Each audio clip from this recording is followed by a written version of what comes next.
Morse code is a way of changing text, so letters of the alphabet, into a series of presses of a switch. And Morse code was used in the very early days of communications when, well, before the telephone was invented. So you couldn't speak down telephone wires, down the electrical wires. What you could do is make a circuit, and the wires could stretch for a very, very long way between towns or cities. When you press the switch at one end, in one city, then the electrical circuit would run all the way to the other city, and the person on the other end might be able to see a light bulb turn on or hear a sound, a buzzer sound. In the old days, it was just a click. So every time you pressed, you produced a click in the telegraph, and that click was then interpreted to make it into an alphabet and then words and then sort of translate into a proper message. So it's a very old thing, and the chap who invented this particular code is called Samuel Morse.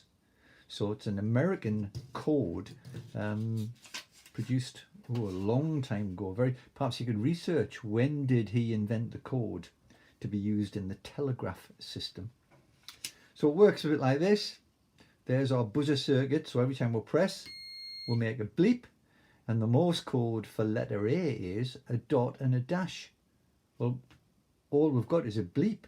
So what it means is a short bleep or a long bleep. So a dot is a short bleep, a dash is a long bleep. So I'll just keep the thing still while we do it. So letter A would be sent, short, long.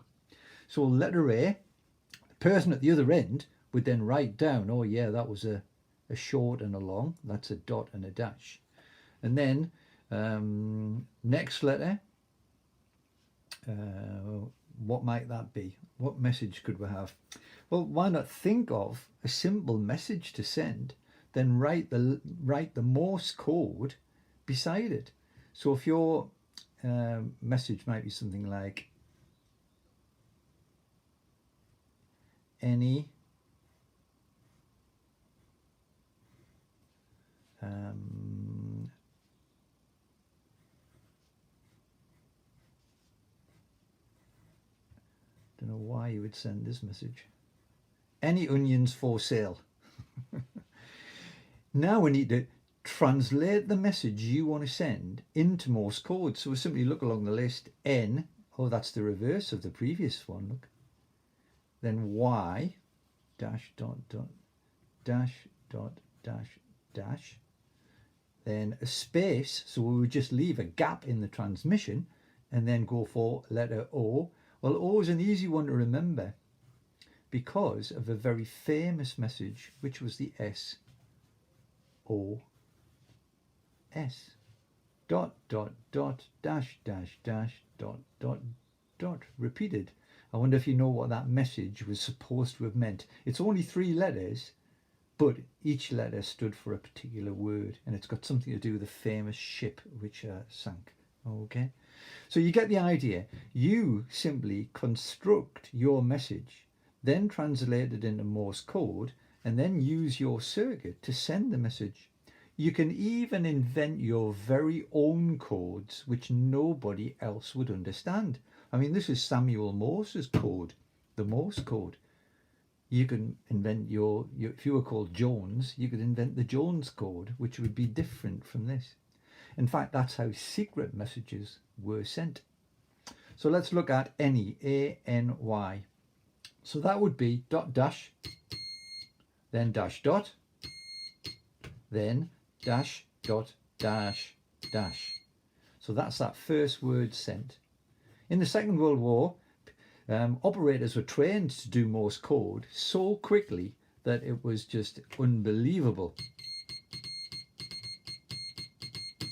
Now that's not fast. That's not fast. It's said that they could do one complete character, that's however many dots it took and dashes, in less than 1 second.